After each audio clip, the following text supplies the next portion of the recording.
session for this particular talk series.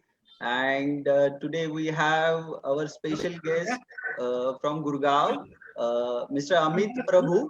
So I request Sandeep sir to please introduce about Amit sir, and then Amit sir will speak about his particular talk. So Sandeep sir. Everyone, good afternoon. Today we have Mr. Amit Prabhu with us on Zoom session. Amit Prabhu is a pioneering public relations and reputation management professional with over 15 years of experience. Having worked in India and in the USA at leading marketing communication companies, he is the co-founder of India's only Wicked Offside Summit for the profession, practiced under the aegis of the Promise Foundation, which is a member of the Global Alliance. He is on the international board of Global Alliance. He writes the longest running weekly online column on public reputation and its features on reputationtoday.in. The first 52 of which were published as a book in 2015. He is the founding dean at the School of Communications and Reputation, SCORE in Mumbai. He is a living My Promise signatory. He has a master's in public relations and communication management from Symbiosis Institute of Media and Communication, Pune. He hails from Mangalore. When he is not traveling, he is based in Gurgaon near Delhi, New Delhi, and can be reached at Amit PR on Twitter. So welcome, sir, and welcome on. Thank you. Yes, thank you, Sandeep sir. Thank you, Ujjwala ma'am and Yogesh sir and Triveni ma'am, who I met a few seconds ago. I'll straight away jump into it. For those of you who want to ask me questions, after I finish in about 15 minutes, I'll put my video off for 10 seconds. When I put my video off, that means you can open it for questions. You will see my still picture there. And after that, we can take questions. I'll put my video on again. But just a symbol that, hey, questions are open is my video will be off for 10 seconds. All of you who want to put your video on, you're welcome to put your video on. I will not touch you. I will not beat you. You can put your video on if you feel like. Cool. So when Yogesh sir got in touch with me about 10 days back, I happily agreed for many reasons. One reason is I am very, very fond of Pune. That's the city where I studied for 2 years. I did my master's close to your campus at Symbiosis, which was then not in Lavale, which it is now in. It was near the Vishwabhavan building, NCC canteen on Senapati Bapat Marg. So I've had very, very fond memories in my 2 years of growing up in Pune in 2002 and 2004, those 2 years. And I have an aunt, my Masi, she lives in Pune. So I come every year to spend 2 or 3 days with my aunt and her family. But that's usually on a weekend. I'm happy to visit your campus when I come to Pune, hopefully in 2021. I don't know if I'll come in 2020, let's see. I think we spoke of various ideas to talk today. And I know many of you are specializing in journalism. But we are seeing a very interesting trend in the last 1 year, even before the lockdown, in the last 1.5 years, that a lot of media houses in India are moving from print to digital, moving from print to video based. A lot of print journalists are moving to video. A lot of print journalists are moving to corporate world and joining corporate communications as well. That's a trend that has happened. Either that trend is because some of the people made a plan that, hey, I'll work for a few years as a journalist and then get into public relations and communications. Maybe that is the reason. Or they just felt that the opportunities are lessening. There are too many media outlets and there's a lot of competition and better to be out of the competition and be in a safer pasture, maybe that. So I think my talk right now is to give you a quick idea of what PR is all about and also talk to you, if time permits, about the new trends we are seeing in the last 3-4 months because of what we are going through as a global society because of the current situation. And also to let you ask me questions about things beyond journalism. So I think journalism is a great profession. I think journalism is a great career choice that many people make now and many people made back in the day, back in the 80s, 90s, and even before that, right? But I think somewhere in the last 10 years, the competition has increased. The number of print options have either drastically increased in many verticals, and the mainstream print is suffering in the process because everybody who reads mainstream print prefers to read it in digital format, and digital is not difficult today, right? So today Yogesh sir and Ujjwala ma'am can have me talk to you without any of us spending any time and money on travel or whatever else. And the same is with print. When print is taking a back seat because of various reasons, so much of money is saved, and jobs are lost in the process, and I get that. So we save money on printing, we save money on distribution, circulation, we save money on so many things. Today, a 3-member team can start an online portal and either get advertising to support it or get subscribers to pay for it. And 2 interesting examples in the world of business journalism, we have seen one last year and one 3 years ago, are 2 websites called the Ken. Many of you may have heard of the Ken web, you can check it out. And then the Morning Context, which was started by a couple of former Ken employees a few months ago, late last year. These are very interesting business journalism outlets which every day in the morning share one story with its readers on email and subscribers, and they put that story on Twitter. But you can't read the story for free. You have to subscribe and read it. So they make their money to some extent from subscriptions. They charge almost 2.5 or 3,000 rupees per year for subscription. People pay for it because people want quality journalism without ads, without obstruction, without any kind of favoritism towards one brand over the other. So that is the interesting new trend we have seen. So I'll stop about that trend for a moment, and I'll come to what a PR career looks like for many of you who haven't decided on what you will do after your graduation, whether you will go into journalism or whether you will get into some other career. I'll just spend 5-10 minutes talking about PR for you to understand, and I'm going to use the chat function. So what I'm going to talk now, many of you can read later. I'm putting 2 of my articles out there. One second. PR.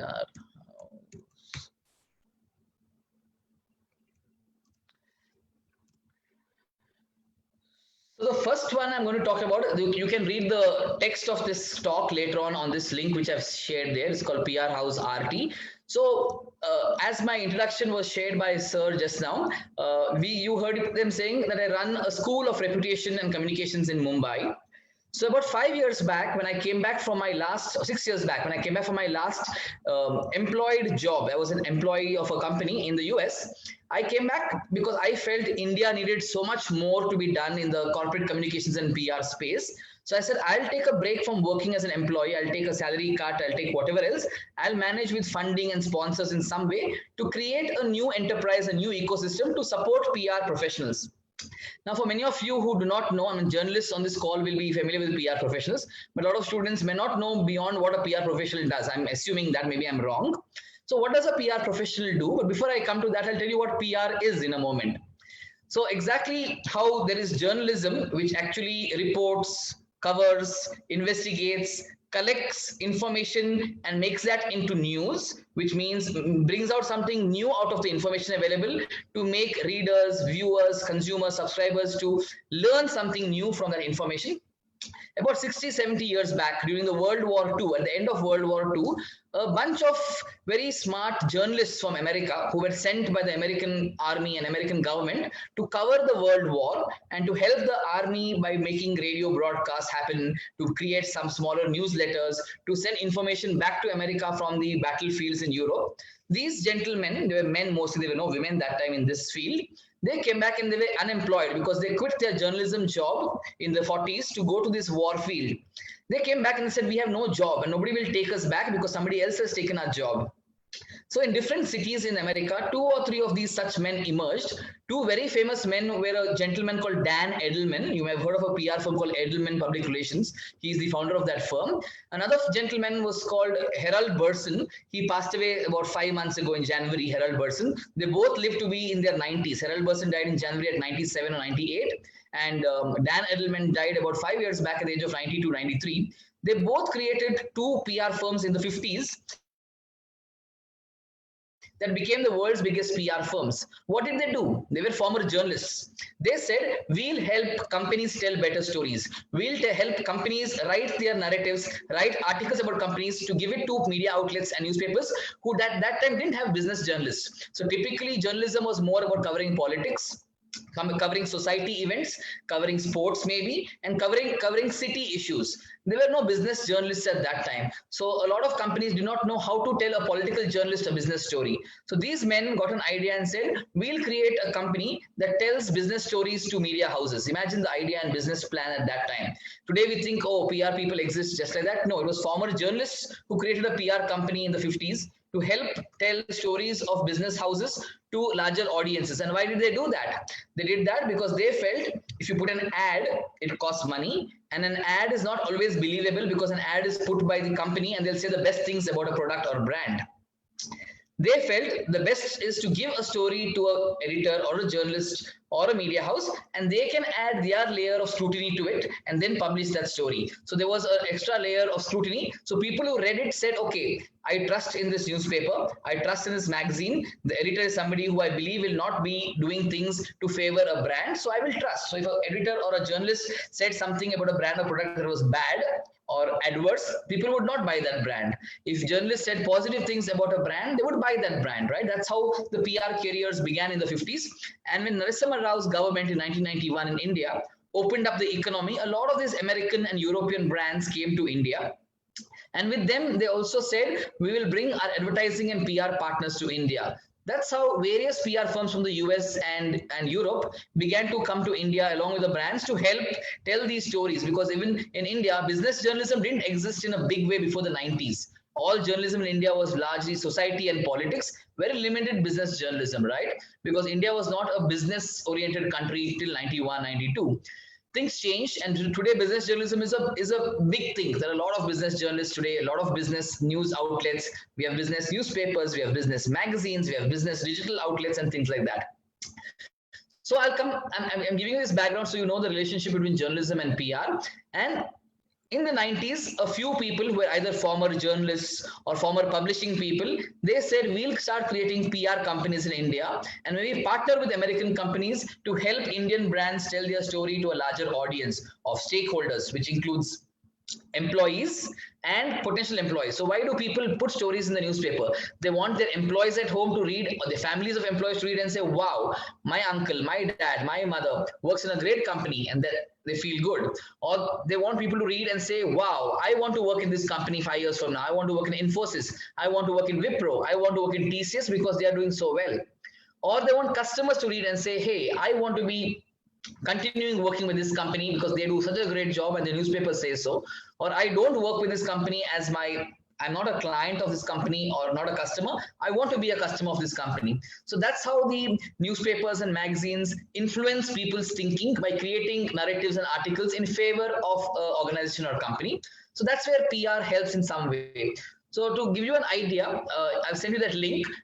The best way to understand PR is think of if you go into many parts of Pune, you have a lot of houses, row houses, old style houses, right? Pune is one of the few cities, I think the big cities, which has, at least my belief, in the main part of the city, in Deccan, in places like JM Road, Shivaji Nagar, FC Road, Ferguson College Road, we still have a few houses. You don't have too many high rises. Those are coming out in the outskirts in Magarpatta or in Hinjewadi or wherever else. You still have houses. So think of a house that you have lived in or been to or live in right now, a 2-story house, a little modern, a little posh house, just for the example. So a house has 4 rooms on the ground floor and 3 bedrooms on the first floor. With that, I'll give you a quick idea of PR. So all PR has a foundation. The foundation can be one of these 3 C's. The first C can be communications. The second C can be common sense. And the third C is going to be campaigns. And if you read that article, all these notes are there. So you don't have to bother taking down notes. So all good PR has a foundation of one of these or 2 of these or all the 3 C's of communication, of campaigns or common sense. If one of these 3 or all the 3 are missing, it is not PR, it is something else. Okay. So whenever you think of a brand doing something in the absence of common sense, absence of communication, absence of campaign, that means it's something else.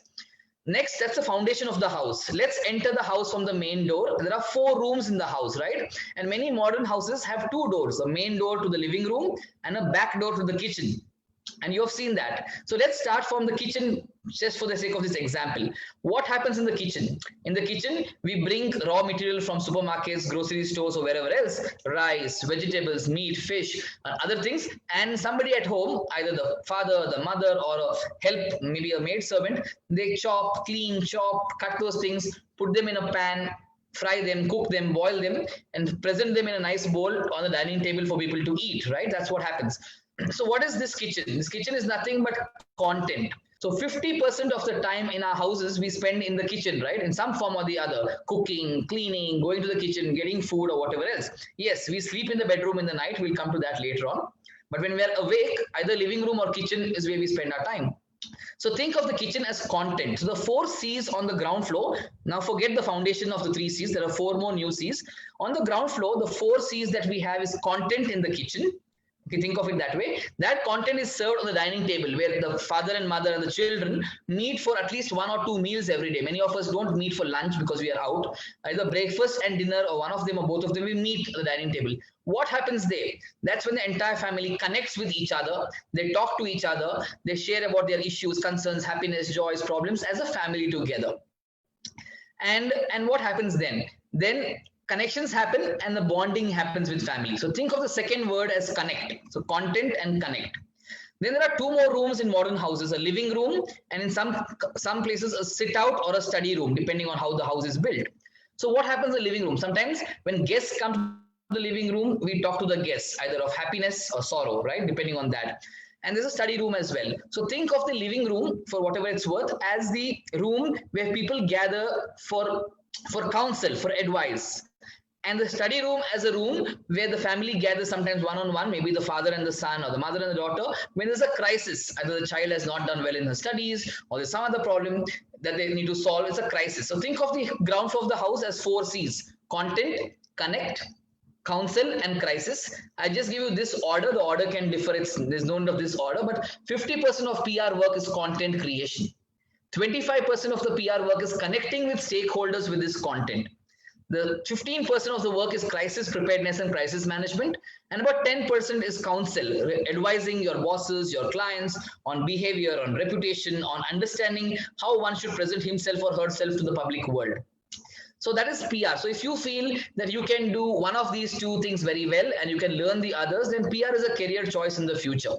So what do journalists do? Journalists do the first 2. Journalists gather information and content, and they connect their content to their newspapers and magazines. So journalists' work is typically that: collecting, investigating, finding, reporting, and then collecting. In PR, that is one part, but journalists do it in a different format. Journalists work for one media outlet. PR firms and PR people work for multiple clients, right? That's the difference. And then the 3rd and 4th layer, PR people do differently, because journalists don't do that, which is crisis management and in some way counsel, advice, and guidance to clients and brands. So in a nutshell, that is the broad aspect of PR. So if you like doing content creation, you enjoy managing crises, you like to connect with stakeholders, and if you like to counsel and advise brands and companies on how they should do certain things, then PR is a career choice to do. I used the word stakeholders just now. For those of you not familiar with that word, there are 2 kinds of stakeholders. I always say primary stakeholders and secondary stakeholders. So every organization has 3 primary stakeholders. So employees is first, customers is second, and to some extent, when you're a big company and you grow, media is the 3rd stakeholder, because anything that you do wrong, media will want to highlight it, because media plays the role of a watchdog. Media plays the role of being the 4th estate in a democracy. So media waits to see what are the things that we can pick up on, so that we highlight it, so that people don't make these mistakes. I think media doesn't do it for pleasure, or media journalists, and journalists on this call will agree with me. I think journalists do it to be a mirror to society. Journalists do that so that people are aware that you can't do nonsense and get away with it. Sometimes journalists have a tough time because their own bosses, their own owners, their own promoters sometimes will do wrong, and it's difficult for them to sometimes write about that because the promoter will have a say. Some journalists are brave, they write about it in some form or the other, and we saw that recently. We had a publication in Delhi which had to lay off 150 people in the month of May, and they couldn't write about their own publication laying off, but they're writing about other companies laying off, right? But that's a challenge and tough one. We can address that during Q&A if you want to. I'll quickly go to the first floor of the house and then I'll wind up. What happens on the first floor of the house? There are 3 bedrooms. Bedroom 1 is the master bedroom where the parents live. Bedroom 2 is where the little kids stay. And bedroom 3 is a guest bedroom, right? Where either somebody is visiting or the family members have their parents coming, the grandparents coming to visit from their hometown sometimes. We'll talk of that. So the master bedroom is where the parents make strategy for saving money, strategy for giving the kids better education, strategy for planning a good holiday, strategy for life in general. Okay, so PR in a large way, after the 4 C's are in place, is a lot about strategy. Remember that. What happens in the kids' bedroom? Very often parents go to the kids' bedroom to tell the kid a story to put them to sleep, right? You tell stories to put the child to sleep. That's the time the parents spend in the bedroom, or in the morning to wake them up, again either with a story or with a beating. So that's the 2 elements of PR we have to keep in mind. If you are good at the first 4 C's, then you need to have a good mind to have strategy in your mind and the ability to tell stories, because today a lot of PR happens on digital, social media. You tell stories on Twitter, Instagram, Facebook, LinkedIn. So if you're not a good storyteller, you don't know how to frame stories, then PR is a tough job. And the third bedroom is the guest bedroom. What happens in our houses when guests come? 2 things happen. When guests come, we try to do the best for them. We want them to feel special. We want them to make their experience in our house feel special. So we spend more money. We go and buy better quality basmati rice. We go and buy more better vegetables, or we want to take them out. We spend money, right? So in PR, the first 4 C's and the 2 S's don't have too much of money to spend. Yes, you have to spend money. Very high level PR involves these 3 I's in the guest bedroom. 3 I's: impact, innovation, and influence. So if you see influencers, you see bloggers, you see social media people, celebrities endorsing a brand, brand ambassadors, all that is influence that brands have used for many years now, which ideally comes under PR, but because it involves a lot of money, brands have a separate department for that or put it under marketing sometimes. What is impact? Impact is nothing but CSR. Brands sometimes spending money, doing things to create impact in the community so that they feel it's a goodwill they do. Either a story comes out because of that, or in a bad situation, they can use that to their advantage and say, hey, we create this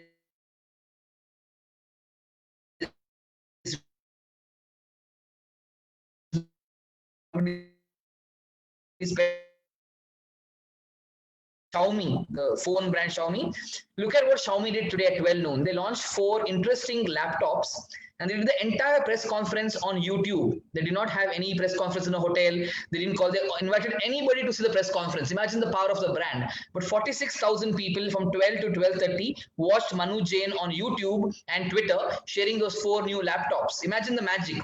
Back in the day, Lenovo, HP, IBM, they would call 100 journalists to a hotel, launch an event there, and then spend money on travel, lunch, event management. Today, without any cost, just the video cost, Xiaomi launched 4 laptops on YouTube. Look at the magic of doing communications without a physical presence. And let's for a moment think all these 3 bedrooms in the house have 3 balconies. Those are not important for this discussion, but they're very important in the real world. The 3 balconies are the balcony of ethics, the balcony of research, and the balcony of measurement. I think if you do any of these without ethics, it's not PR. If you do all of this without research before and after, again, it's useless. And the research you do after a PR program is done is called measurement of public relations. And many do that, some don't do that. And we can debate that if you want to later. And ultimately, let's go up to the terrace of the house. Think of the terrace as a 5-star corners. And what do brands do PR for ultimately? Brands do PR, and if any of you get into PR, you'll do that without knowing it, for 5 things that I call brands want to become great, GREAT. The G is goodwill. Brands want goodwill. R is respect. Brands want respect. Organizations want engagement. So E is for engagement. A is for affinity or likes. Brands want to be liked. And T is for trust. So all PR is done for one of these or all these 5 things: for goodwill, for respect, for engagement, for affinity, and trust. And ultimately, what is it that brands want? I mean, whether it's a political party, whether it's a politician, whether it's a product brand, a service brand, a media brand, brands want that employees and customers believe in them blindly, have blind faith in them. And the best brands in the world are brands of religions, right? Islam, Christianity, Buddhism, Jainism, Hinduism, Sikhism. They're all brands built thousands of years ago, and people have blind faith in them. When we are born, our parents tell us that, hey, we are Hindu, we are Muslim, we are Christian. So you become a Hindu, Muslim, Christian, and you grow up believing, going to a place of worship. And some people remain very, very neutral in their approach, some become fundamental in their approach, and that's what brands do. I know people who will say, I will never touch any phone other than an iPhone. There are fundamentals about Apple and iPhones. I know people who say, I will never get any gadget in my house other than LG washing machine, LG refrigerator, LG RO, or whatever else. So there are people who believe in those brands. And that's what brands achieve using the power of public relations, power of reputation management, and all built on these 3 steps I told you. The foundation of 3 C's, the first floor of 4 C's, the bedrooms that are 2 S's and 3 I's, and the terrace, which is the GREAT, to ultimately achieve blind faith. So that's in a nutshell the story of PR. For those of you listening in and getting a new idea about PR, feel free to ask me questions. We have another 20 minutes for questions. If there are no questions, then I'll continue with another part of my discussion on the future of PR, which I'll come to at about the last part of my talk. I'll stop here. Thank you for your patient hearing. If I was too fast, I'm sorry, I'm mindful of time, so I talk a little fast. If I send you the link to the article any which way separately. I'm done talking for the first part, Yogesh sir and Ujjwala ma'am. If anybody has questions, please ask me. Okay, so if anybody has the questions, so the chat window is there. So you people can directly pose the question here. Otherwise, you can ask by unmuting yourself. Yeah, so, unmute and put your video on also. It's nice to see faces. Yeah. So I see Shashank asking a question on secondary stakeholders. Thanks, Shashank. I forgot that. So the primary stakeholders are employees, customers, and media. Secondary stakeholders is everybody else the brand has a connection to. Partners, suppliers, shareholders, vendors, communities the brand lives around. Alumni, former employees, alumni customers, former customers, future customers. So all that is a secondary stakeholder. But the main stakeholder is the existing employees, existing customers, and media who covers these brands, covers these organizations in different ways. And media plays a double role. Media can also be a customer, right?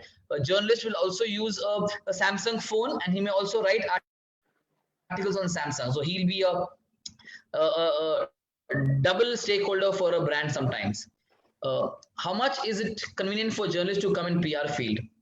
I want to know if your video and audio is working. You can say hi, Tushar. I want to know, are you a journalist asking me or are you a student asking me this question? Is Tushar here? Tushar. I can see his photo here, but no, just tell me, is he a student or a journalist? Then I'll answer the question in 2 parts. That's why. Tushar ne vicharle. Tushar ka question. Tushar Rupanwar. Yeah, Tushar Rupanwar. Is he a journalist? So he was working with media press. Now he is a media educator. Oh, so he's a faculty in a way. Yeah. Is that right? Okay. Cool. Hi, Tushar. Thanks for the question. The question about convenience for a journalist to get into PR is all in the journalist's mind. You have to be able to understand and summarize in your mind whether you want to get into this field. Like I told you, in journalism, people work for a media outlet owned by somebody, and typically you cover one of these 4 things, right? You either cover business, politics, sports, or society. Society is so many other things. Okay, it can be health, it can be NGOs, whatever it is, but 4 broad bases: politics, business, sports, and society. So if you look at any newspaper, the pages are also such. You have the first page for politics from the world and the country. The next few pages are city politics and society news. Then you go to business news, and then you have sports news typically. So I don't think sports journalists get into PR ever because they are passionate to be sports journalists for life. Political journalists also rarely get into PR. Rarely, they may get into PR to join a political party or whatever else. And we have seen many such examples. There was a journalist in Pune who became an MLA in Aurangabad, right? If I'm not wrong. There was a journalist in Delhi who became the Deputy Chief Minister of Delhi, Manish Sisodia. There are many such journalists who get into politics as well. So PR is a choice you have to make. It's very easy and convenient for anybody to get into PR if you can do these 4 things. If you can do content, you can do connecting with stakeholders, you can do counsel, you can do crisis management. Typically, PR companies, when they hire juniors, freshers, they say one of these should be strong, content or connections. Other 2 they'll teach you. But when you come as a senior person, they feel at least 2 of these should be strong, and the others they'll teach you. Or you can be hired as a specialist and you only do crisis management, or you only do counsel and advisory, or you only create content. So to Tushar's question, the convenience is all in your minds. There are plenty of jobs today. All PR firms and corporates want to hire people. They prefer hiring people with a background in marketing, a background in journalism. If you're open to that job, there are plenty of jobs, but not too many jobs in Pune. These jobs are mostly in Delhi and Mumbai, some in Bangalore, because only these big companies can afford to hire such people, right? So in Pune, if you get a job in Thermax, Venkateshwar Hatcheries or Bajaj, maybe you're lucky, or one of those companies, or some tech companies, but otherwise not too many jobs in Pune. Bombay and Delhi and Bangalore are the highest places where these jobs exist. I hope, Tushar Upanwar, that question is answered to some extent. You can always connect with me later and we can chat. The next question is from Shardul Ganu. So can you tell about political reputation building or political parties reputation building? Okay. Thanks for that question, Shardul. Thanks to three things. Thanks to the 90s, 91 onwards, when PR firms came to India, and a lot of PR firms were backed or supported by rich business people who had a political connection. A lot of PR firms at that time began to help politicians and political parties in election strategy, election management, and things like that as well. And thanks to 2008 Obama's campaign in the US, a lot of Indian politicians, from our current Prime Minister Narendra Modi ji to Shashi Tharoor and many others, began to use social media and Twitter and Facebook in a big way. And today, almost every member of parliament, I think, almost every, definitely from the BJP and many from the Congress, are on social media in a big way. Twitter, Facebook, Instagram, TikTok, LinkedIn, name it, they are all there. So a lot of PR happens in two ways for politicians. One is ongoing PR online and digital, and one is PR that happens during an election campaign or just before the elections. So to Shardul's questions, political reputation building is almost like brand building. The difference is, if you get into that, there is no timing, there's no discipline, and there is no scope or no guarantee of everything being straightforward. So there are three things there. One is politicians will do their normal work from 9 to 9 or 9 to 1 a.m. And then at 1:30 in the night, early morning, they will want to do some PR work with you if you're an assistant or working with a politician. Then they will finish at 2:33. They'll meet journalists sometimes at 2:33 in the morning. Remember that, unless the journalist doesn't agree to that. And then at 4, they'll go home, have dinner and sleep at 5, get up at 9. I'm talking of typically hardworking top politicians, top chief ministers, top MPs. So if you work with MPs, ministers, chief ministers, this is the life. If you work with MLAs, corporators, mayors, smaller time politicians, the life may not be like this, but you may not get paid properly, which means they will say, do this and we'll pay you. Or they may not pay you white money. They may not give you money by check or in your bank. They'll give you black money. They'll say, here, take cash. Once in 3 months, take 30,000 rupees or 50,000 rupees. So you can only choose to work with politicians if they agree to your terms and you're open to working in an ethical and straightforward manner, which is very difficult in today's times in our country, because I don't think we can name more than 5 politicians who want to work with people by paying proper money in an ethical manner. So it's a great field. I think it's still a few years away when it becomes completely straightforward and white to the largest extent possible. It's very gray and black right now. Versus in the US and Europe, where politicians are supposed to declare how much they pay their staff, how they pay their staff, and staff and the communications team. So every member of the Senate or member of the House of or a congresswoman or congressman has a budget to pay for a staff member for communications as well. So things there are very different. In India, if you're open to being in a slightly shaky ground, it's an interesting field to be in. And there are some interesting people who have emerged in the last 5 years who help politicians and political parties. There's a gentleman called Prashant Kishore, you have heard of him. He worked on the 2014 Narendra Modi campaign. He's worked on Kejriwal's campaign recently, Nitish Kumar's campaign. He's working with Mamata Banerjee and Stalin right now. So there are those people you can work with. You can work directly with a local politician that you know, as long as that person treats you with respect, gives you money in your bank account properly with TDS, and you pay tax or whatever else, it's fine to work. Don't agree to work with politicians who don't pay you money properly and pay you ethically. That's my only advice to Shardul. The next question is from Gauri Nulkar. At what stage, size of growth should an organization start building its PR strategy? Thanks for that question, Gauri. Very cool question. I would say you should start the PR strategy before the organization is even incorporated, before you even go to ROC to list your company as a private limited company or a LLP or a one-person company. Before you even do that, you should have in mind your PR strategy. So it's like a couple. Unless a man and woman don't plan a child, it happens without planning. Every man and woman will plan, saying we're going to have a child next year, so we'll have a house that has an extra room, or we'll save money to buy enough of the things needed for a child. So it's like that. You plan that way in advance.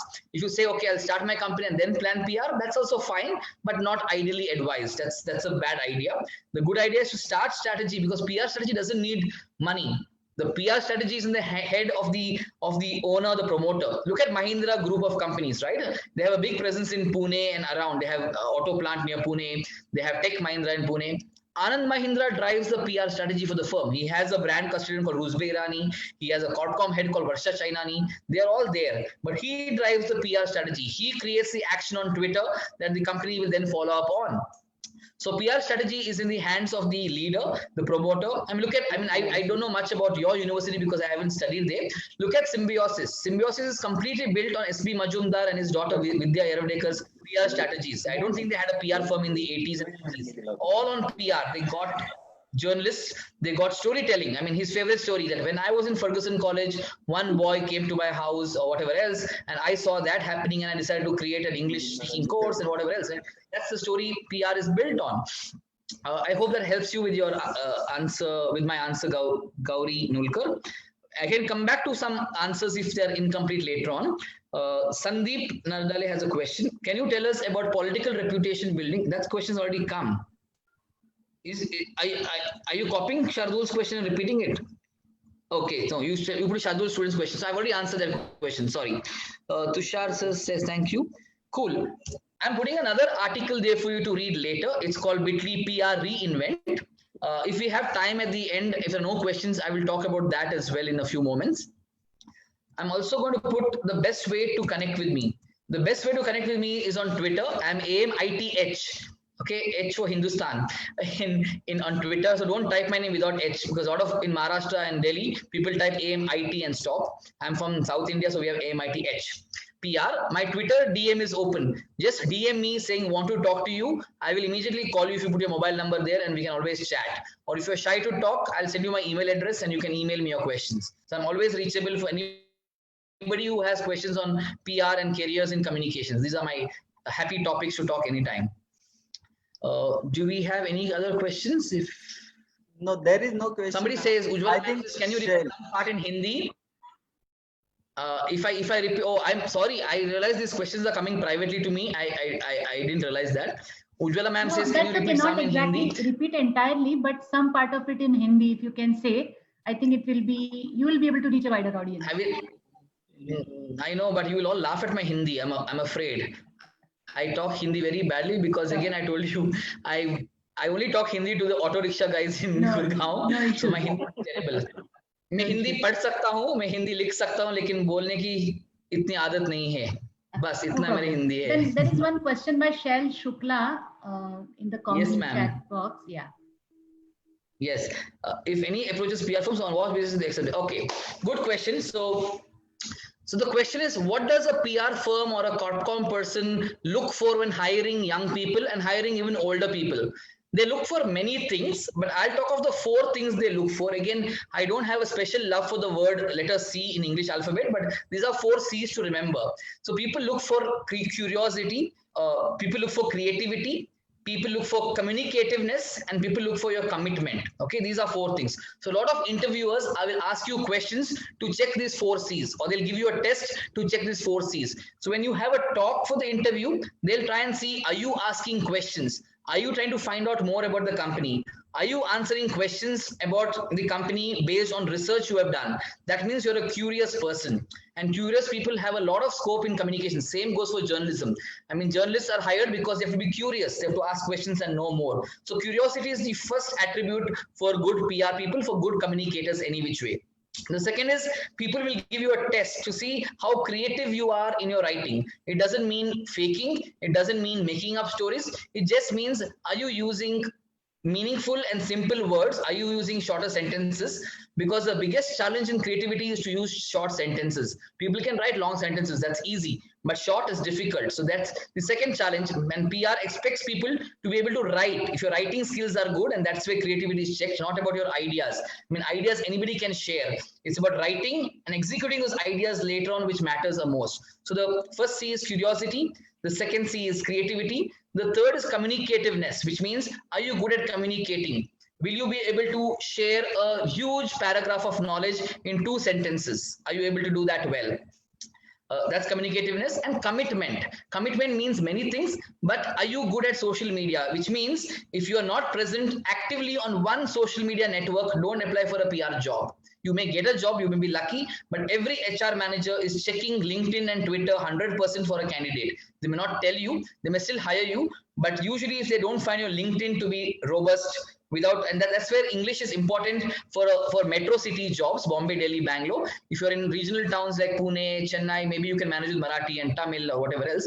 But even Bangalore, Kannada is very small, but English is large. If your English grammar and spelling is right on your LinkedIn, on your Twitter, they feel that, hey, this person has his or her spelling right. That means he will not make a mess with our company's documents and company's information.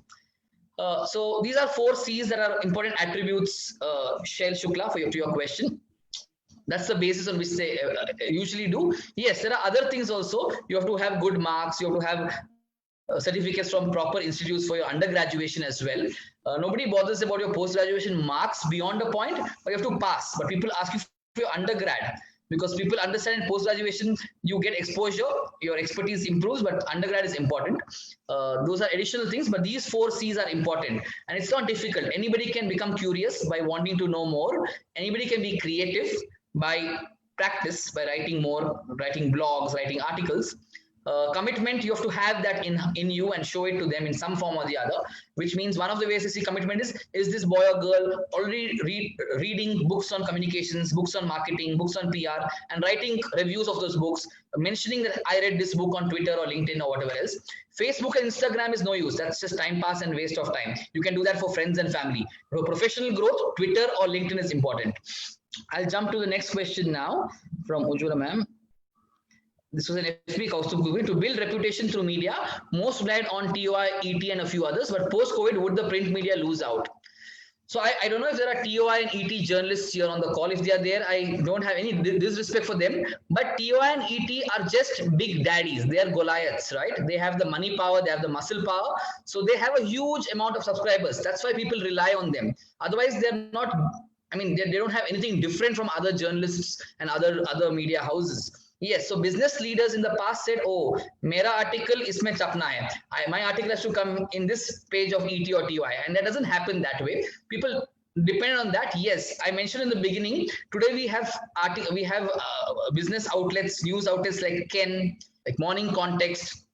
We have political, like the Print, Scroll, Quint, Quartz, Huffington Post, and things like that in India as well right now. So yes, a lot of reliance will reduce now on the print publications. Still, there will be big companies, large companies, listed companies, like I mentioned, some of them in Pune, Thermax, Bajaj, Bharat Forge, a very famous company in Pune, which will become very famous hopefully in the future because of the Serum Institute in Pune. All these companies will still depend largely on newspapers and print. So for them, it will be very important. But yes, print media in India will start dying out by 2030. Another 10 years we'll have print media. And why do I say 2030? I'm born in 1980. People born in 1980 or before, born in the 70s, 60s, we still believe in print, because when we went to school and college, we touched print, we loved print. People born after the 80s, people who are now in their 30s, 20s, they grew up in the 2000s when they went to college and after with digital. They saw websites, they saw emails, so they don't care too much for print. And today's younger generation, people born in the mid 90s, and many of you on the call are born in the mid 90s or late 90s also, I think don't care for print other than maybe because you're journalism students, you care. But if you ask an MBA student or an MSc student or an MCom, they will not care for print too much. They say, I get my news on InShots, I get my news on Facebook, I get my news online. So why do I need? So I was talking to 2 very interesting business leaders from the print. I was talking to Praveen Someshwar 2 weeks ago when they were laying off people. Praveen Someshwar is the CEO of Hindustan Times. And I was talking to another guy called Aman Nair. He's a senior vice president at Times of India Group in Delhi. He works in the office of Mr. Samir Jain. I told them, why are you not creating a WhatsApp-based newspaper where people pay 25 rupees a month, maybe 300 rupees a year. And every morning, officially from the newspaper outlet, the WhatsApp paper comes in your inbox. Instead of people forwarding, people sharing fake news, you get in your box, and that is it. People spend their time. He says, no, but 25 rupees won't do anything. I said, put ads, put 5 pages of ads in that. He said, people won't open it. I said, in the lockdown, everybody was opening WhatsApp newspapers and e-papers. They will, but he says, no, people will want to go back to print. Maybe they believe that because people born in the 60s and 70s are still working. When people born in the 70s and before start retiring from work, and they don't need to read many papers, business papers, they will be happy at home, retired life, reading just a general paper. That's when print in India will start dying. That's my belief. So I'm 40 years old now. I have stopped reading the newspaper completely 6 years ago. I only read it online. Okay, only when my father visits me from Mangalore to Gurgaon, he's 72 years old. He says, let's order the paper for 2 months and I'm here. Then we get the paper at home, for example. And I know many of my friends in Gurgaon, Bombay, who don't get a print paper anymore at home, all in their 30s and 40s, because they're done with it. So I would say the top 2 will exist. The top 2 Marathi papers, the top 2 Hindi, the top 2 English will exist. All the number 3, number 4 in every business, thanks to the current situation, will start fading, dying, losing out, getting acquired in the future. I think in Pune itself, if I'm not wrong, I think Sakal Times or whatever else has stopped in the last few weeks, right? I think I read that news somewhere. I'm not sure when it stopped, but yeah, you will know better. Next question is from Yogesh sir. During the crisis situation like the present one, how the PR officials carve out their strategies? Good one. I think nobody in this globe, 7 billion population, nobody has ever seen a crisis like this. I think our great-grandparents may have seen World War I, may have seen Spanish flu in 1918, but most of the great-grandparents are not around, even grandparents are not around right now. So for everybody, it was the first time. So everything had to move online overnight. So a lot of people who never thought they will use Zoom, a lot of people, I can bet you on this call, 90% people, including me, did not use Zoom in 2019 or before. I think all of us began Zoom only after March 2020, right? I may be wrong, but correct me, maybe the students have used Zoom. But I know with all these groups I talk, companies, they said we didn't even hear of Zoom till December, January, February, or whatever else. So everybody is moving to that. So the strategies people have used are threefold. One is people have completely embraced digital. A lot more is happening on social media, on Twitter, Facebook, LinkedIn, Instagram, and others. So that's one. Second is a lot of people are using Zoom and Microsoft Teams and Skype for business. And an example I gave you, and a great example is go to Xiaomi, check them on Twitter, check them on YouTube. I have nothing to do with Xiaomi as a company. I don't even use a Xiaomi phone, but I'm impressed with their PR strategies. They use the power of video, they use the power of digital to completely create excitement. I mean, 46, which press conference can you get 46,000 people to come to? You can get 46 journalists to come to. Today for the press conference, Xiaomi had 46,000 people listening to the CEO launching 4 new laptops. Imagine the power. So all the strategies will be digital and social, largely one. So social media, digital marketing like Xiaomi use for press conferences today. So I think in the future also, a lot of journalists will get invitations to press conferences that will be digital. You may like it, you may not like it, but that's going to be the future in a large way. And the third is a lot of leaders, a lot of CEOs are going to talk more often than before. Like I have a friend who's the Corpcom head at Hero MotoCorp, Mr. Pavan Munjal, who's the chairman. He never did anything online before. But in the last 3 months, every 2 weeks, they have online town halls with their factory workers, with their dealers, with their sales agents, with their corporate office staff. So that has changed. So people are going to talk more because they want to keep engaged with people versus not talking earlier. So we call it business as usual before March 22nd and business is unusual after March 22nd. So that's how people will look at PR strategies in the future. So to Yogesh sir's question, a lot of digital, lot of social, lot of communication and talking will happen. Content has increased. 50% of content has become 65-70% as well. There's another question here. Kaustubh has asked another question on FB. Incidents such as Radia tapes kind of malign the image of the PR world, while most journalists named the scam continue to hold their jobs. Isn't this an irony? What should PR firms do to ensure people think of PR as an ethical industry? Interesting question. Thanks, Kaustubh, and thanks, Ujjwala ma'am. So I told you in the beginning, I said only if a PR firm does communications, common sense and campaigns with content, connect, crisis, counsel, with strategy, storytelling, and impact, innovation, and influence. And I showed 3 balconies: measurement, ethics, and research. if the people are not doing all this, it's not PR. It's quackery, right? It's quack. You have doctors who are quacks. You have fake engineers who build bridges and the bridge collapses. So Neera Radia was not a PR person. I mean, I have no fear saying this. It's recorded, I guess. Neera Radia was just an operator who chose to create a company called Vaishnavi Corpcom and call it a PR firm. She had one big client because of a connection to Ratan Tata Group, and she got a few clients from that. She's not a trained PR person. She's not a person who claimed to be a PR person. She was a person, and nothing against her. It's her business model. She wanted to launch an airline called Magic Air. When that airline didn't take off, she said, okay, I'm already in India from wherever she had come. Let me now offer my connection Ratan Tata PR services, because he doesn't have one PR firm doing it for the entire company. He has multiple PR firms doing it for different brands.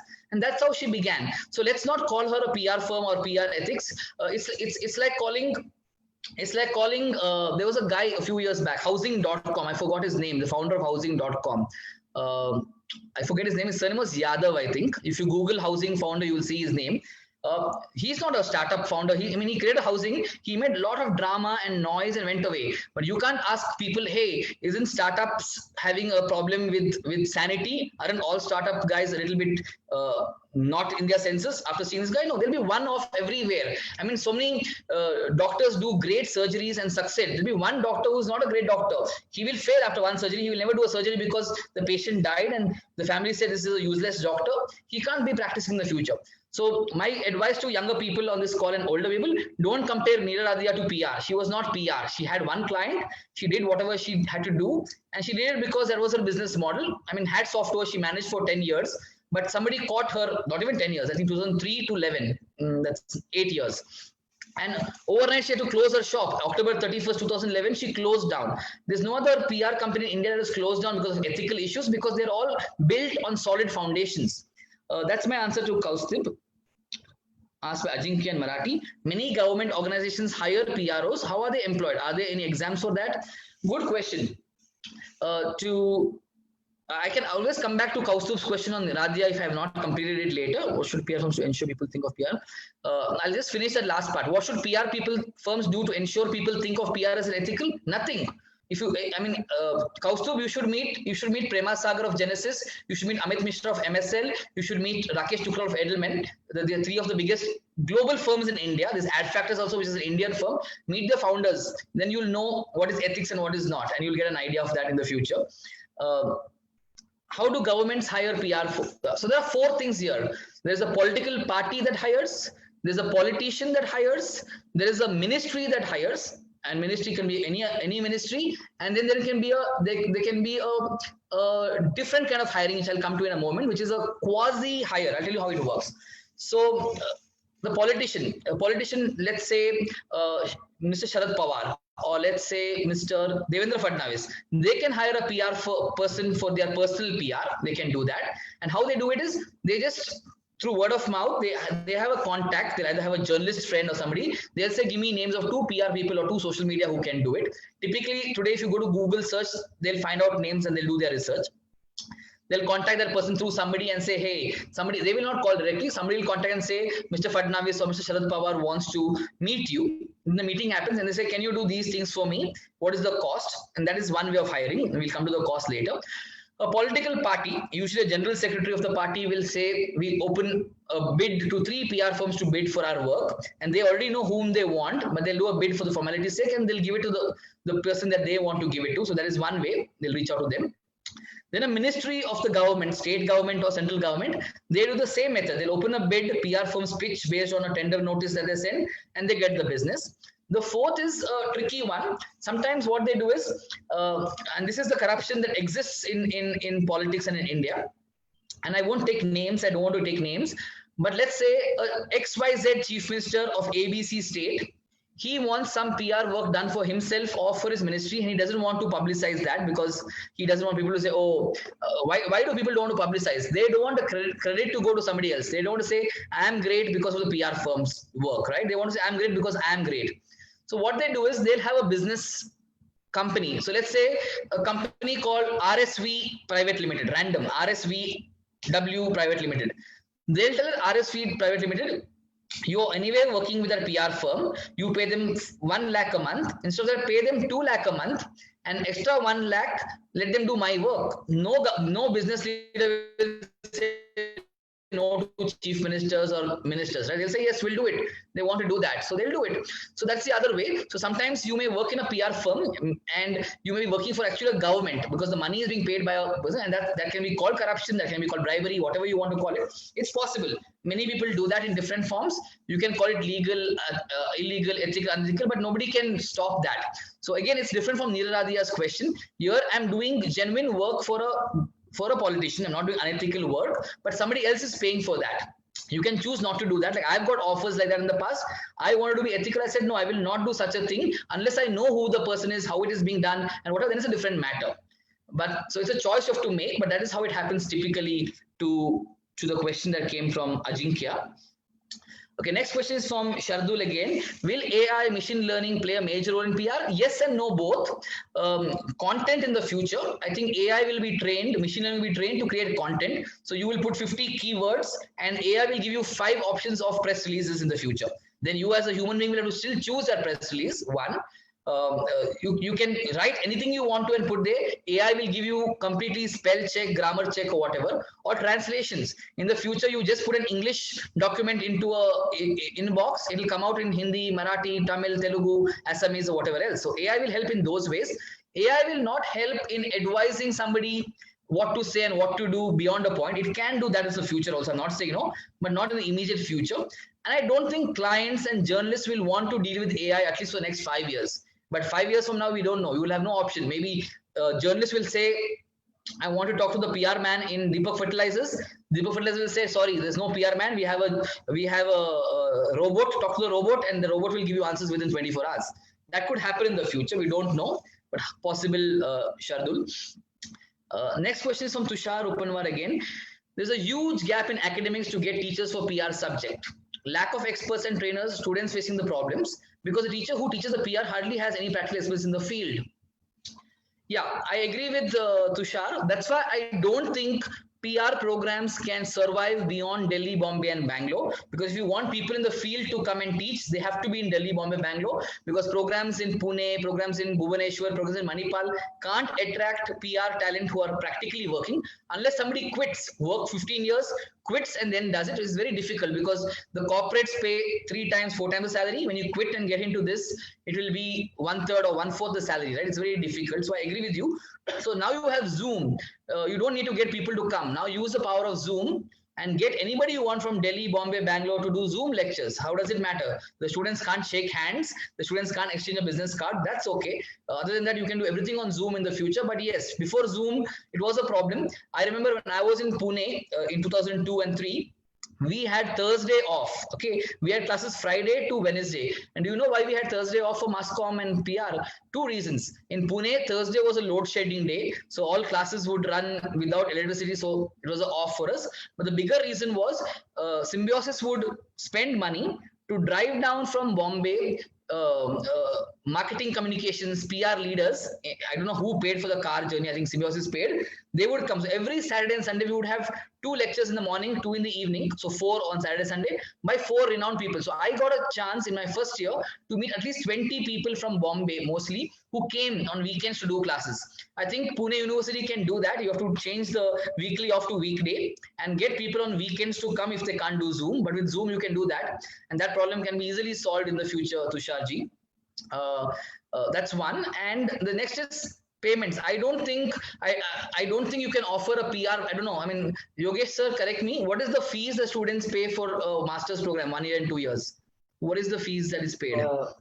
For here means in university, it is around 8,000 for their master's course. Right. And for private institutions, it is around 30,000-35,000 or so. No, private is much more. Symbiosis charges 14 lakhs for 2 years with residential now.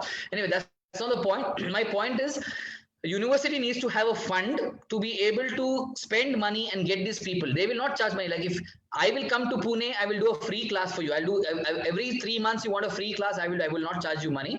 But most corporates, they don't want money. They want their flight or their travel to be taken care of. So one flight, let's say from Delhi to Pune, will cost 8,000-9,000 round trip, right? That's one person's fee. So you have to find a budget that says, okay, we have a 5 lakh budget only for flights of people from Delhi, Bombay, Bangalore. If once you have a budget, you contact me. I'll get you free people to travel from Delhi, Bangalore by flights and from Bombay by cab in the future to do these. But forget all that. You can get people free without even travel with Zoom nowadays. But you need to. People won't pay from their pocket. People want to. There are very few people like that. Like and I'll tell you my answer in 5 minutes. I'll take the last question from Ujjwala ma'am. That's from Kaustubh Kulkarni. How do you do PR for your own platforms? Praxis and the score. Is it fully through digital platforms? Have you ever thought of doing publicity by print? Never. Thanks for that question, Kaustubh. And to the person who asked me the question first, right? When do you start PR? I decided to do all these things many years ago, but for 3 months or 4 months, I thought of the PR plan. And the only PR in this world is honesty.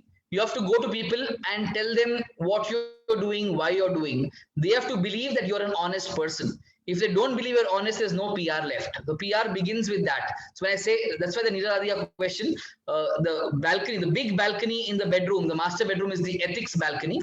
Ethics is the most important thing. You have to be honest. And I'll tell you how I did Praxis. I'll give you a very cool idea. You can copy this idea if you want to. When I was working with the world's biggest PR firm in the headquarters in the US in Chicago in 2011, Edelman Public Relations. And I was lucky at that time, I got exposed to 4 or 5 conferences. And I said, wow, in one small city called Chicago, there are 4 conferences happening in 1 year. And each conference has 200, 300 people coming to it. I was like, wow, in India, in Bombay and Delhi, we don't even have such a conference. So I put out, I had only 500 followers on LinkedIn or Twitter. I had just 3 connections. I knew my previous 2 bosses in Genesis and in APCO where I worked. And I knew one more person, like 3 people. I wrote a mail to them saying, can we create a PR event? They said, create it, we'll support you. I said, what kind of support? They said, we'll come for it. I said, no, I want monetary support. They said, how much money? I said, I don't know. I don't want to make money. I know the cost of the event will be 5-6 lakhs to book a hotel, rooms, speakers, all that. Can you support me with 2 lakhs each, 3 companies? They said, once you get the first partner, we'll give you that money for branding. And to be honest, it may sound too much, but for PR companies, 1-2 lakhs is not a big deal once a year to support, right? It's okay. They make 20-25 crore revenue per year. So 2 lakhs is nothing. So they agreed to that. And I told them, don't even, they said, send me your account details. I said, I don't want any money in my account. I'll book the hotel, I'll book the cab vendor, and I'll book the event printing vendor. You pay these 3 guys the check directly for the cost. And they were shocked. They said, wow. They said, why 2 lakhs? Whatever the cost is, up to 3-4 lakhs, if that is the method, we'll pay for it. They loved the honesty. And they told 5 other PR CEOs that Amit Prabhu, random guy, nobody knows him. I was not even known in the world of PR till 2010, to be honest to you.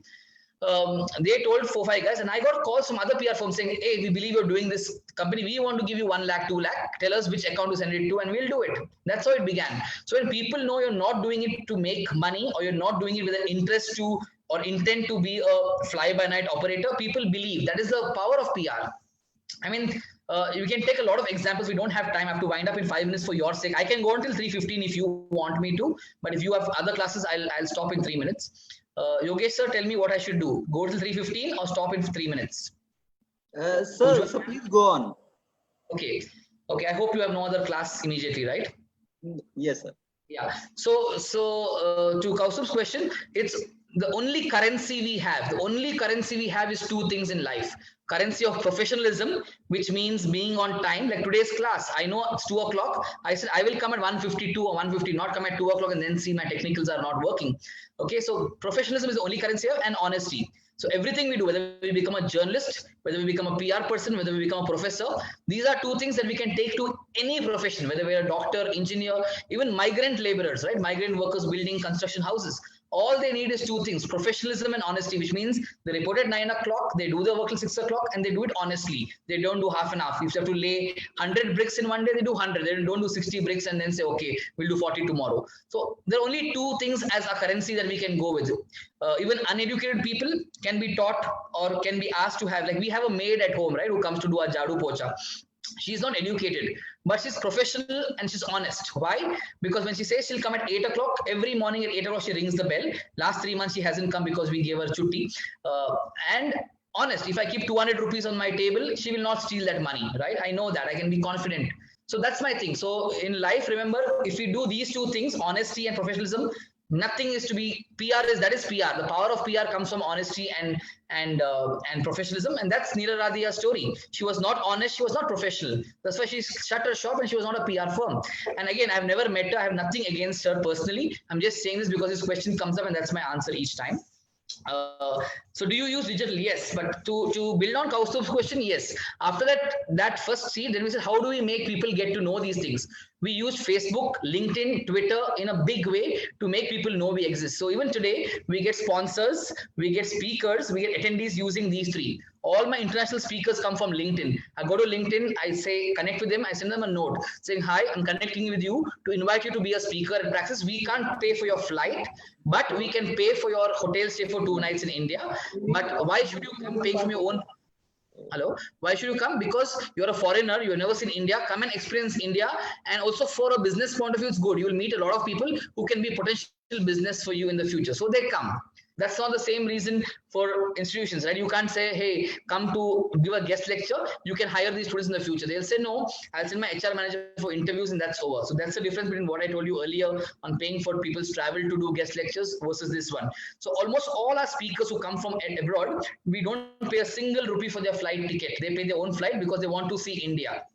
So we do our research so well, we try and get people who have never been to India before or who have come and love India so much. We get to know that on LinkedIn conversations, and that's one way of doing it. And attendees are all on Twitter. So you have to use that. You have to spend at least 30 minutes every day on social media as communication professionals to understand it, learn it on its own, interact, engage with people or whatever else. Like 2 days ago, I said, I'm happy to give free career guidance and free counseling to anybody who's lost a job in the next 3 days on Twitter. Within 20 minutes, I had about 10 people who reached out to me on direct message saying, can I call you? So after this call at 3:34 today, I have 3 calls today, 3 calls tomorrow, 2 on Sunday to help people just on free career guidance. I get nothing from it. I get a joy. I feel happy that I'm helping somebody in some form to be able to do well in his life, because I feel somewhere in 20 years ago, 15 years ago, somebody helped me. I don't know who they are, but people helped me to come to this point, and I need to pay it back. The only way to pay it back is to help others, and that shows. And you will get. Have you ever thought of doing publicity via print? No, Kaustubh, I haven't thought of doing via print because I myself don't read print. Yeah. If there's no other question, I will end with a final story if it helps you. Not a story. I send a link on responding differently. So I'll share that for 5 minutes with a story in it. Are there any more questions? We'll take one last question if there is. If not, no.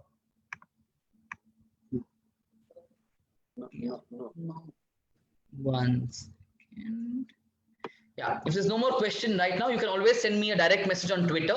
That's the best way to reach out to me. Then I will call you. Send me a direct message with your mobile number or your LinkedIn link, and I can always call you. And if you want me to do a lecture for the next batch after 3 months when they come in, I'm happy to do a 1 hour talk like this or anything else if you want to. I will try and improve my Hindi by that time if possible. Okay, sir. Okay.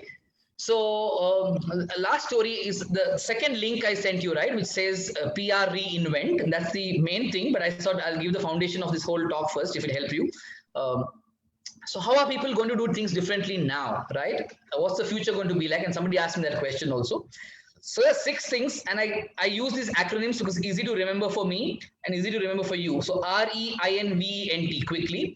The first R is everything we do now in the future after March 22nd. Okay, I look at my life as pre-Janata curfew, post-Janata curfew, PJC and PJC again. So everything we do after 22nd March is going to be responding differently. We can't behave the same way we behaved with everybody, our family, our friends, our colleagues before March 22nd, right? So we can't be shaking hands. We can't be doing a high five. We can't be putting a hand on somebody's shoulder. Touching people who we don't stay with will become a completely taboo for the next 12 to 18 months till a vaccine comes. We can't touch people. People won't trust us when we touch them, right? So touching will stop completely. It's good for a lot of people. It's bad for a lot of people. A lot of people love high five, handshakes and all that, right? That will stop. So our response will be different in everything we do, every way we do it. That's point number 1. Remember that. So when you do something, don't think, oh, chalta hai. Like I met a man in the grocery store 3 days back. He's put a handkerchief on his face. I said, where is your mask? He said, kuch nahi hoga. I said, hoga. I said, the rule is mask, which means and you can't put a handkerchief and go around. That's not a mask, right? So I'm saying you have to respond differently in the future. The next point is empathy first. empathy is a very interesting word. We hear it all the time, but easy to understand. Empathy means listening to somebody and making that person realize that you've understood them and you know where they stand. Okay. When I end this talk, I'll give you a quick story of empathy. I'll come back to this word empathy, but empathy is not just listening, not just nodding your head and saying, yeah, yeah, yeah, not just saying I understood you. It is demonstrating to the person who texts you, calls you, or tells you about a situation, a problem, or an issue, demonstrating to them that you understand what their situation is. That is important in empathy, right? The next is I imagine possibilities. Today, the sky is the limit. Thanks to Zoom, thanks to social media, thanks to WhatsApp, the sky is the limit. If you can dream it, you can do it. All you need is to have the intent. Again, going back to the question somebody asked me, Kaustubh asked me, I was an ordinary 8-year experienced PR guy in 2011. I'm still an ordinary guy. I'm not doing great. But in 2011, I decided that I will bring the entire Indian PR industry together. And I didn't tell you, we raised, I'll be honest with you, we raised 2 crore from 30 Indian PR companies who practice every year. 2 crore, imagine, to do a grand event. And last event happened in September in Goa. A grand had 700 people came together for the practice event. And I know we can question and debate, is it worth the money we spend or not? We'll talk about that another day. I can tell you why it's worth it and how it helps. And all people who felt Neeraradia destroyed the ethics come to practice to believe in the ethics in PR there. And that's the beauty. That's the idea. So imagine possibilities. If you can dream it, you can do it. This morning, the Delhi Deputy Chief Minister Manish Sisodia was doing a talk with Abhiraj Bahel, the founder of Urban Clap. The Delhi government has launched a curriculum that says entrepreneurship mindset curriculum. Interesting. He was doing a talk, and if you can go to Twitter and see Manish Sisodia, you will find that talk on Twitter 3 hours ago, I think at 1 o'clock or 12:30. Anyway, just check that out. You will know what I'm saying. The next is new ways of doing PR. And I already told you what PR was in the beginning, the house of PR. So new ways of doing PR, and at the heart of it has to be ethics at all times. You can't do unethical in anything you do. The VENT, especially for youngsters, college students who are on this call and who are going to start their careers in the near future, VNE, very high focus, which means you can't let all these situations in the world distract you, which means spend 10 minutes alone every day without a gadget, without interacting with any other human being, being calm, doing some kind of meditation, yoga, whatever else. I'm not saying be religious. I'm not saying be spiritual. I'm just saying be quiet for 10 minutes with yourself every day at some point of time. You will see the difference, how focus, how energy will come in. The E is exceptional execution. In the future, and I know I've spoken to a few journalist friends who lost their jobs last month. I spoke to some journalists who didn't lose their jobs last month. The only difference was journalists, when a company had to take a call of whom to retain and whom, the only way they had favoritism was who was executing the job better. So exceptional execution will save the day, will save your jobs. That is the E.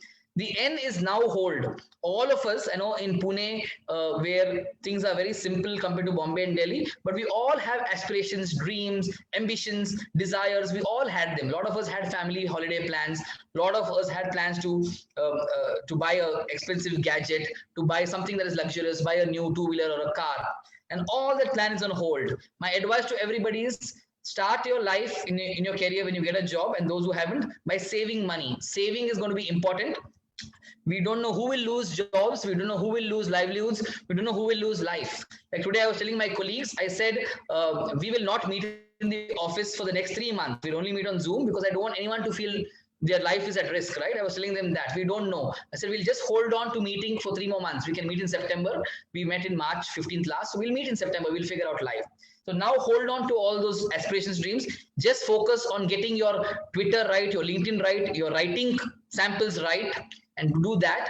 At least be happy that you are in a safe place. A lot of people who are doctors, a lot of people who are policemen, a lot of people who are working in certain areas which are essentials have to go out every day to work in those conditions, and it's so difficult for them to expose themselves to an environment they have no control over. So now hold on. And the last one is trust building. If you get into PR or even for journalists and others in communication media, trust building will be key in the future.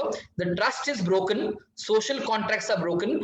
People don't trust each other. My own neighbor, when I meet her or him in the grocery store, I don't want to say hi to him from a 5 feet distance. I'm afraid I don't know where he has gone, or he doesn't know where I have gone in the daytime. So trust is broken. Brands and brands have mistrust right now. I can order Ashirwad Atta on Grofers online, and Grofers is not getting stock, but I am not blaming Ashirvad. I'm blaming Grofers, for example. And Grofers is getting a bad name, right? So brand and brand trust between people, migrant laborers, are disturbed in their life, saying what has happened to our life suddenly and things like that. So that is the future. You can read all this in the second link I sent you, which was PR Reinvent. I'll end with a story. And this is a story that I don't want journalists on this call to write about the story. It's just a story to share with students and all of you. So don't make an article out of that, please. But it's just an interesting story for my own life. On November 22nd, 2019, I had gone to Bombay. I go to Bombay every week. I was telling you till March. I was one day in Bombay. And on that day, Mumbai, sorry, not Bombay, Mumbai. On that day, I got a call from an unknown number. The caller said, मैं Blue Dart से हूँ, आपके घर पे आया हूँ courier के साथ. Okay, that's my Hindi. Courier. I said, कहाँ से courier? I said, Axis Bank से आपका नया debit card. Okay, my debit card expired, so new debit card. I said, मेरे बिल्डिंग के गार्ड के पास दे दो, मैं शाम को आके ले लूंगा. He said, sir, आप मुझे WhatsApp पे आपका ID भेज दो और उसके हिसाब से मैं वॉचमैन को कंफर्म करके दे दूंगा. So I sent my driving license scan copy on WhatsApp to him. He said, thank you, sir, मिल गया. And matter was over. I came back in the night by flight to Delhi, came back to my home in Gurgaon, and the watchman gave me the courier. I forgot about the Blue Dart courier guy, and that was it. On March 31st, 4 months later, as the 1 week of lockdown was in progress and we were all doing different things at home, I get a call from that number. I get a message from the number saying, "Aap kaise ho, sir?" I was surprised. I said, who's this guy? And I looked up. The name I had saved was Blue Dart courier guy. Okay, that's the name I had saved.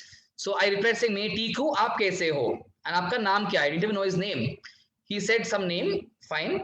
I called him. I said, क्या हो गया? He said, sir, आज हमको Blue Dart ने नौकरी से निकाल दिया. मुझे 12,000 महीने का तनख्वाह था, 12,000 was my salary. But I lost my job today, 30th of March, and they're not even going to pay my salary now. So I said, so why did you call me? He says, I called you because I want to know what should I do. I don't know whom to call because I just looked at the phone. Your number was there because you were sent your ID card, so I called you. What should I do? Just tell me. I said, I don't know what you should do, but if you want money, I'll help you. So he said, no, my neighbors and friends have all gone to their गांव, to West Bengal. सब UP West Bengal चल गए पैदल. मेरे 3 साल की बच्ची है और बीवी है. I don't know how to take them walking home. I said, don't go home. Just stay in Gurgaon. Don't go walking home. He said, I only have 200 rupees in my pocket left. Those are 10 or 12,000 salary, and I have 3,000 rupees rent. So I said, end the call, and I don't even know him. I don't even know him. I said, empathy. I listened to him. I understood where he came from. I said, just send me your account details. I'll help you for now. He said, if you help me, how will I pay you back? I said, don't pay me back. I said, my promise to you, I will adopt your family for 3 months or 4 months till lockdown is there. Every month till you get a job, I will pay you your Blue Dart salary. It's not small money, 10, 12,000 rupees. But I said, every month I go to Bombay, I'm going to stop my flights to Bombay. I'm going to save my flight money, 10,000 rupees up and down to Bombay. So I said, I will give you. He started crying on the call. I never heard a stranger, a man on the phone calling and crying. He said, how will I thank you? I said, don't thank me. Forget me. Think it is your family giving you money and forget about me. So I'm just sharing a story from that day. Every month, March 31st, April 30th, May 31st, I transfer 10,000 to his account just to support his family so that each of us can do these small things in an empathetic way for the future. That to me is public relations. That to me is communications. That to me is ethics. If we can help one random person, I mean, we can pay our own maid salaries. That's okay. They helped us. They will help us in the future. This guy will not help me in the future. He may bring a courier in the future, but that's not my problem. But I'm saying I still helped him because I chose. If I didn't help him, he may have committed suicide. He may have taken his wife and daughter walking to West Bengal from on the road. I said no. And every week I call him and message him saying, don't leave Gurgaon till things get better. Calm down and wait here. If you have to go to your hometown, go by train, but not walking. I'm just saying it's a small story. It's not to show off. It's not to get brownie points by telling you. I'm saying all of us can do these small things. May not be 10,000. Maybe we all pay people who helped us. That's different. But helping a stranger, helping somebody who has no connection to us, to me, that is the essence of PR. That is common sense. That is communications. That is, to me, doing things differently. I want to end on that note. I think I've crossed 18 minutes from 3 o'clock. Like I told you, I'm reachable on Twitter and then email if you want to in the future. Feel free to be in touch with me, and thank you so much. Jai Maharashtra.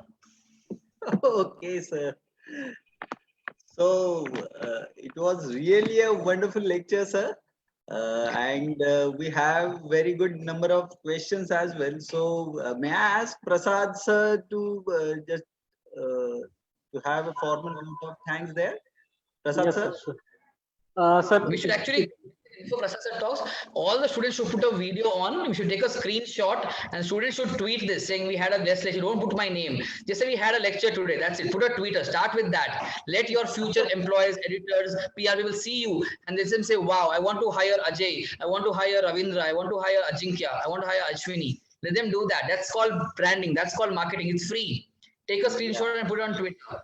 Tag me. I'll retweet it. Yes, yes. If you're not wearing proper clothes, then don't put it on, but at least wear a shirt. I'm wearing a shorts down. You can wear a shirt and shorts.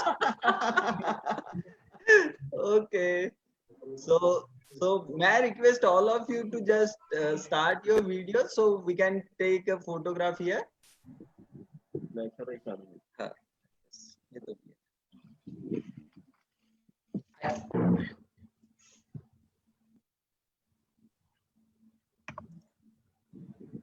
Sorry.